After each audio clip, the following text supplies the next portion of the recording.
Bem-vindos à aula de número 148, item 10, as implicações da relação monetária do capítulo 17, troca indireta, como estamos fazendo, lendo a partir do PDF.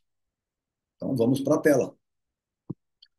As implicações da relação monetária.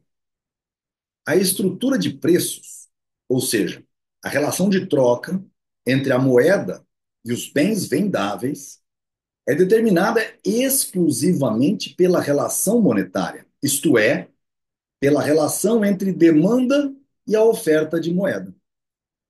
Horas. Então, uma informação, um teorema principal.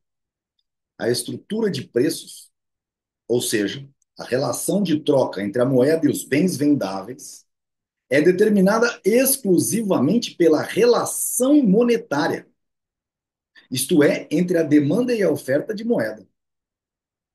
Se a relação monetária não se alterar, não pode surgir uma pressão inflacionária, expansionista, nem deflacionária, contracionista, sobre o comércio, as empresas, a produção, o consumo e o emprego. Então, as afirmativas em sentido contrário refletem apenas as queixas daqueles que relutam em ajustar suas atividades para a demanda dos seus semelhantes, tal como manifestada no mercado. Então, quem reclama de que o governo deve baixar as taxas de juros a fórceps, nem devia existir taxas de juros do governo.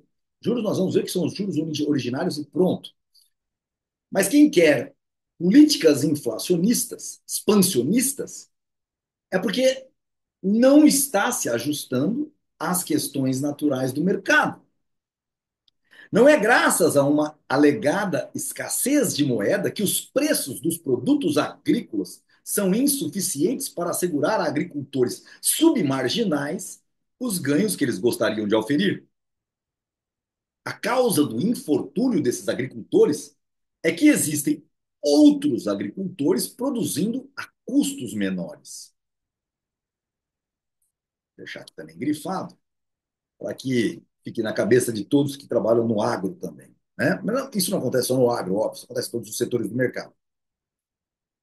Um aumento na quantidade de bens produzidos, mantidas iguais às demais circunstâncias, sempre que vocês lerem mantidas iguais às demais circunstâncias, podem trocar por ceteris paribus.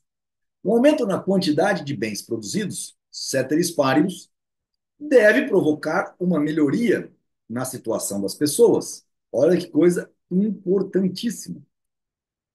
Uma, um aumento na quantidade de bens produzidos. Então, se você não aumentou a base das moedas, se o governo não está se metendo, está acontecendo na Argentina agora. As pessoas vão começar a produzir mais. O que acontece? Deve provocar uma melhoria na situação das pessoas. Os preços dos bens cuja produção aumentou sofrem uma diminuição. Óbvio, se você está ofertando mais, aumentando a oferta, os preços diminuem. Mas uma queda desses preços expressos em moeda não reduz em nada os benefícios decorrentes da maior produção de riqueza. Ou seja, os valores vão cair, você está ficando mais rico nominalmente, a sociedade, e isso não diminui a produção de riqueza. Então, vou grifar isso aqui também para que fique notado para todo mundo. Alguém poderá considerar injusto se a parte dessa riqueza adicional que vai para os credores aumenta. Horas. Alguém poderá considerar injusto que alguém pegou dinheiro emprestado para aumentar a produtividade, essa produtividade aumentou e uma parte disso vai lá para esse credor. Essa crítica é, no entanto, discutível na medida em que o aumento do poder aquisitivo tenha sido corretamente previsto e adequadamente computado por meio de um prêmio compensatório, price premium negativo. Vamos lá.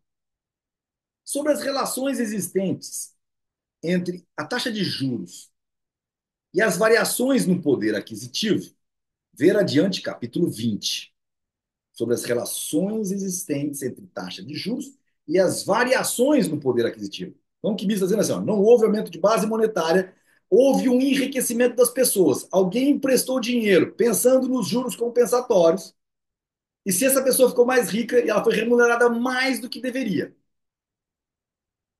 Mises denomina de prêmio compensatório o acréscimo feito nas taxas de juros para compensar os previsíveis futuros aumentos nos preços. O prêmio compensatório é negativo quando reflete uma antecipação do aumento do poder aquisitivo, isto é, uma diminuição dos preços. É positivo quando reflete uma antecipação da queda do poder aquisitivo, isto é, um aumento dos preços, como ocorre quando há uma expectativa de inflação. Então, vou deixar isso aqui grifado junto com o resto, porque é de suma importância entender essas questões no que tange ao seguinte. O que me está querendo dizer é o seguinte: todo mundo estava lá produzindo, vamos fazer uma construção imaginária. Você pega dinheiro emprestado para produzir mais. Então você vai faturar mais, só que os preços vão cair, porque você está ofertando mais. Se você está ofertando mais, obviamente os preços caem. Esse dinheiro que você pegou emprestado, em que a pessoa levou em consideração um aumento de preços, que é o prêmio compensatório por uma inflação, e não vai existir isso nesse caso, ao que? Então ele vai ganhar mais do que imaginava, porque as coisas vão ficar mais baratas. O que ele está dizendo aqui, Mises? Mas uma queda desses preços, expressos em moeda, não reduz em nada os benefícios decorrentes da maior produção de riqueza. Alguém poderá considerar injusto se a parte dessa riqueza adicional que vai para os credores aumenta. Essa crítica é, no entanto, discutível na medida em que o aumento do poder aquisitivo tenha sido corretamente previsto e adequadamente computado por meio de um prêmio compensatório, price premium, negativo. Quer dizer, né, olha, se não existisse aumento do governo, quando alguém vai emprestar o dinheiro para você, ele já vai fazer um desconto, porque ele está emprestando para você aumentar a produção. Ele já vai fazer um desconto, por quê? Porque vai valorar o valor do dinheiro. É isso o que acontece no mundo de livre mercado. Mas ninguém poderá alegar que uma queda nos preços, provocada por um aumento da produção dos bens em questão, constitui prova evidente da existência de algum desequilíbrio, impossível de ser eliminado a não ser por um aumento da quantidade de moeda. Olha que coisa mais interessante. Horas. O que Mises está colocando aqui? A sacada do governo, presta atenção. Mas ninguém poderá alegar que uma queda nos preços, provocada por um aumento da produção de bens, constitui prova evidente da existência de algum desequilíbrio. Óbvio, se você está aumentando, o preço está caindo. Tem um desequilíbrio. Impossível de ser eliminado tal desequilíbrio, a não ser por um aumento da quantidade de moeda. É claro que, como regra geral, todo aumento na produção de algumas ou de todas as mercadorias acarreta uma nova alocação dos fatores de produção entre os vários setores da atividade econômica. Ora, é claro, como regra geral, que todo aumento na produção de algumas ou de todas as mercadorias acarreta uma nova alocação do que? Dos fatores de produção entre os vários setores da atividade econômica. Qualquer novo dado no mercado acarreta. Lembra? Já falei sobre a moeda, sobre os bens. Qualquer novo dado, seja um aumento na produção, seja um aumento na base monetária, seja aumentando o que for, acarreta uma nova alocação dos fatores de produção e uma nova ordem total na estrutura monetária. Se a quantidade de moeda permanece inalterada, a necessidade dessa realocação torna-se visível através da estrutura de preços. Alguns setores da produção tornam-se mais lucrativos, enquanto que, em outros, os lucros diminuem ou surgem prejuízos. Assim sendo, o funcionamento do mercado tende a eliminar esses desequilíbrios de que tanto se fala.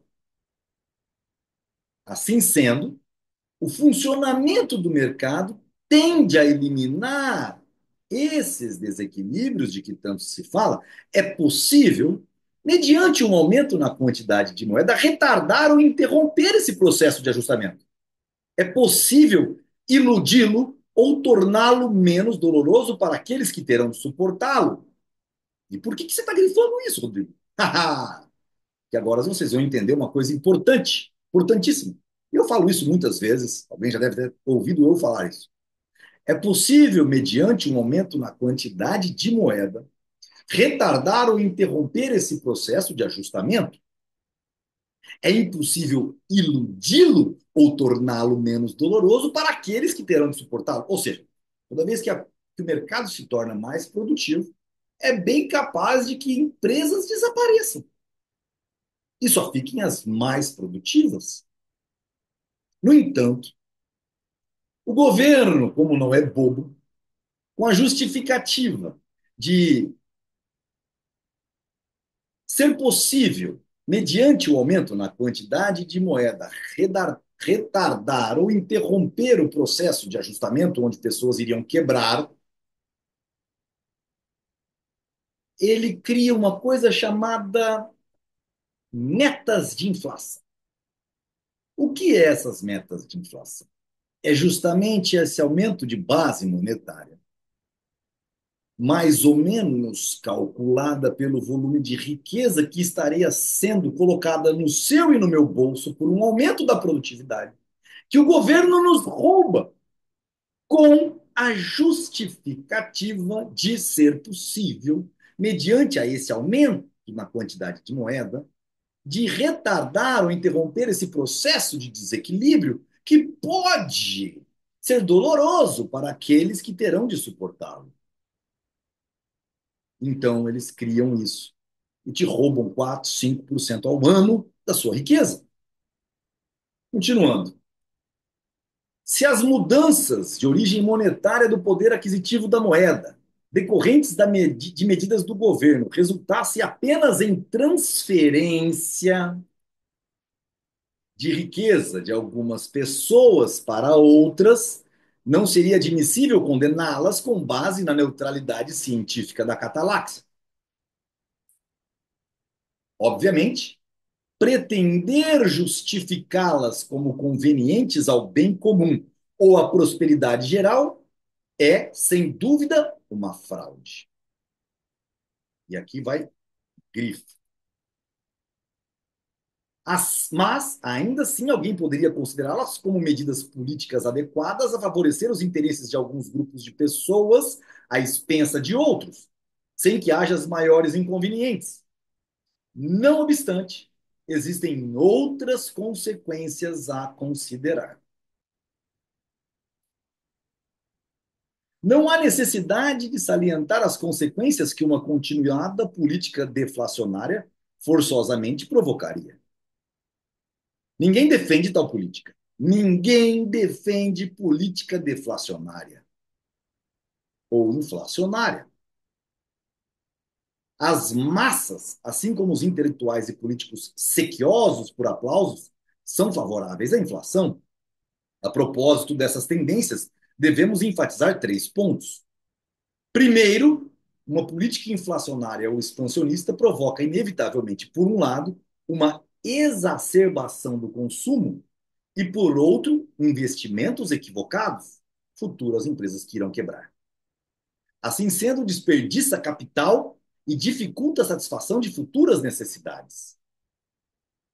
Nós vamos ver as notas de rodapé. Segundo, o processo inflacionário não elimina a necessidade de ajustar a produção e de realocar recursos.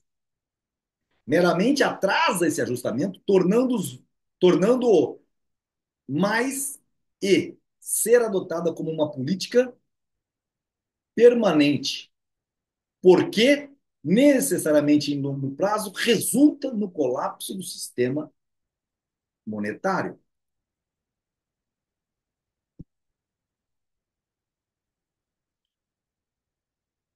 Um lojista ou um estalajadeiro podem ser vítimas da ilusão de que, para serem mais prósperos, basta que o público aumente seus gastos. Para eles, o importante é impelir o público a gastar mais. Mas é surpreendente que essa crença pudesse ser apresentada ao mundo como uma nova filosofia social. Lord Keynes e seus discípulos atribuíram a insuficiência da propensão para o consumo à responsabilidade por tudo aquilo que consideravam insatisfatório na situação econômica. No seu entender, para que houvesse prosperidade, bastava que as pessoas gastassem mais. Isto acarretaria um aumento na produção. Para possibilitar as pessoas gastarem mais, recomendavam uma política expansionista. Guarda aí a tese de Keynes. Só a primeira parte que eu quero fazer um grifo, porque isso que tudo refere-se à nossa política hoje em dia para o setor normalmente de serviços, que gostam quando há uma política expansionista, porque as mulheres pintam mais as unhas, as pessoas viajam mais, pobre pode viajar de avião. O problema é que essa política não é uma política de dar, mas de emprestar. Essa doutrina é tão velha quanto errada. Será analisada e refutada no capítulo que trata do ciclo econômico. Então, são todas, na verdade, são todas notas de rodapé que referenciam a páginas posteriores. Bom, a gente termina aqui para entrar no item 11, os substitutos de moeda. Um capítulo de uma importância, um item de uma importância fenomenal e que nós vamos ver na aula. Nós estamos na aula. Eu já não me lembro mais que aula que nós estamos, mas no início da aula, eu com certeza falarei o número correto. Muito obrigado, pessoal.